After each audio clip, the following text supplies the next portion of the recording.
এক মহিলা বাড়ি থেকে বের হয়ে দেখলেন বাড়ির সামনে তিনজন বৃদ্ধ বসে আছেন। তিনি তাদের কাউকে চিনতে পারলেন না, তাই বললেন, আমি আপনাদের কাউকে চিনতে পারছি না, তবে আপনারা হয়তো বা ক্ষুধার্ত, আপনারা আমার বাসায় আছেন, বসেন, আমি আপনাদের খাবার ব্যবস্থা করছি।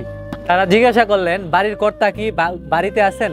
তো মহিলা বললেন, না, তিনি বাইরে গিয়েছেন। তাহলে আমরা আসতে পারবো না। সন্ধ্যায় যখন বাড়ির কর্তা ঘরে ফিরে তখন সব কথা শুনলেন। তখন স্ত্রীকে বললে যে ঠিক আছে, যাও, তাদেরকে এখন বলো যে আমি বাসায় আসছি। মহিলা বাইরে গেলেন, তাদেরকে আসতে বললেন। তারপর তারা বললেন, না, আমরা আসবো না, কারণ আমরা এইভাবে আসতে পারি না। মহিলা জিজ্ঞাসা করলো, কিন্তু কেন, কি সমস্যা আপনাদের?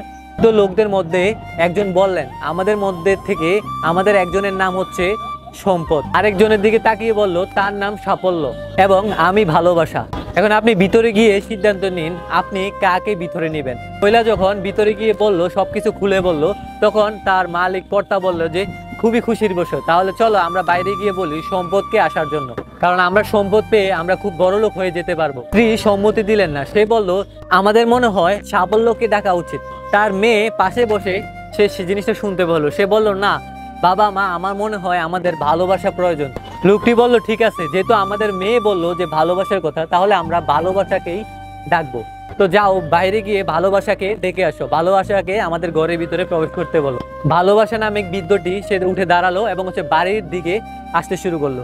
পাশে বসে যে দুইটা বৃদ্ধ ছিল সেও দাঁড়ালো, তারাও দাঁড়িয়ে তাদের পিছনে পিছনে অনুসরণ করছিল। লোকটি বলল, আপনি যদি সাফল্য আর সম্পদ ডাকতেন তাহলে আমাদের বাকি দুজনকে বাইরে থাকতে হতো। আপনি যেহেতু ভালোবাসাকে আমন্ত্রণ করছেন, সেহেতু আমরা আপনার ঘরে প্রবেশ করতেছি, কারণ ভালোবাসা যেখানে যায় আমরা দুজনই তার পিছনে পিছনে যাই। মোরাল অফ দ্য স্টোরি হচ্ছে, যেখানে ভালোবাসা থাকে এখানে সম্পদ এবং সাফল্য দুইটাই থাকে। আশা করি ভিডিওটা ভালো লাগছে। যদি ভালো লাগে ভিডিওটা শেয়ার করে দিবেন। সব ভালো থাকবেন, সুস্থ থাকবেন। দেখা হবে পরের ভিডিওতে ইনশাআল্লাহ।